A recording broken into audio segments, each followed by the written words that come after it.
اور جو لوگ آسمانوں میں اور جو زمین میں ہیں سب اسی کا مال ہیں، اور جو فرشتے اس کے پاس ہیں وہ اس کی عبادت سے نہ تکبر کرتے ہیں اور نہ اکتاتے ہیں، رات دن اس کی تسبیح کرتے رہتے ہیں، نہ تھکتے ہیں نہ تھمتے ہیں۔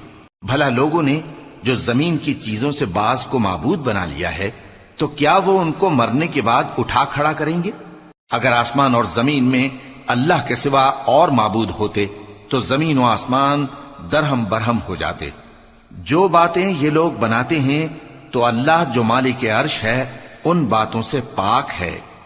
وہ جو کام کرتا ہے اس کی پرسش نہیں ہوگی، اور جو کام یہ لوگ کرتے ہیں اس کی ان سے پرسش ہوگی۔ کیا لوگوں نے اللہ کو چھوڑ کر اور معبود بنا لیے ہیں؟